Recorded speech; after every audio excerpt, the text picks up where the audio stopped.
बऱ्याचदा काय होतं, इडली करायचं म्हटलं तर मग आदल्या दिवसापासूनच तयारी करावी लागते. पण आज आपण एकदम झटपट अशी इडली करणार आहोत. नाही वाटण वाटायचं आहे किंवा फर्मेंट करायला ठेवायचं आहे. एकदम झटपट अशी ही इडली तयार करणार आहोत. ही इडली तुम्ही लहान मुलांना टिफिनलासुद्धा देऊ शकता. इतकी झटपट होते. साधारण एक अर्ध्या तासामध्ये ही इडली तयार होते. तर त्यासाठी काय करायचं आहे, इथे मी बारीक रवा घेतलेला आहे. साधारण मी इथे 1.5 वाटी रवा घेतलेला आहे. 1.5 वाटी रव्याला मी इथे 1 वाटी दही घालणार आहे याच्यामध्ये. यामध्ये दही घालून झालं की मग काय करायचं आहे, हे जे सगळं मिश्रण आहे ते व्यवस्थित मिक्स करून घ्यायचं आहे. जेणेकरून रवा आहे तो सगळं दही ॲब्झॉर्ब करून घेतलं पाहिजे. अशा पद्धतीने आपल्याला मिक्स करायचं आहे. मिक्स करून झालं की मग एक साधारण 15 ते 20 मिनिटांसाठी हे मिश्रण आपल्याला सेट होण्यासाठी ठेवायचं आहे. झाकण ठेवायचं आणि 10 ते 15 मिनिटांसाठी सेट व्हायला ठेवायचं. 15 मिनिटानंतर तुम्ही बघू शकता इथे रवा छान असा फुगला गेलेला आहे. रव्याने सगळं दही ॲब्झॉर्ब करून घेतलेलं आहे. आता हे मिश्रण घट्ट झालेलं आहे.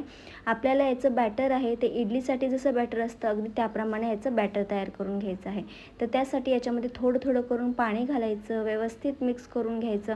याच्यामध्ये गाठी राहता कामा नये अजिबात. अशा पद्धतीने व्यवस्थित मिक्स करून झालं की मग इकडे इडली पात्राला तेल लावून घ्यायचं आहे सगळीकडून. तेल लावून घेतलं की मग तुम्ही इथे बघू शकता, मी याचं इडलीचं जे बॅटर आहे ते आपण जसं इडलीचं बॅटर तयार करतो अगदी त्याप्रमाणे हे बॅटर रेडी करून ठेवलेलं आहे. आता यामध्ये घालायचं आहे चवीनुसार मीठ. व्यवस्थित मिक्स करून घ्यायचं आणि यामध्ये घालायचं आहे इनो. इनोच्या जागी तुम्ही बेकिंग सोडा देखील घालू शकता. आता यामध्ये घालायचं आहे थोडंसं पाणी, साधारण चमचाभर पाणी घालायचं आहे, जेणेकरून इनो आहे तो ॲक्टिवेट होईल आणि हे मिश्रण छान असं जाळीदार होईल.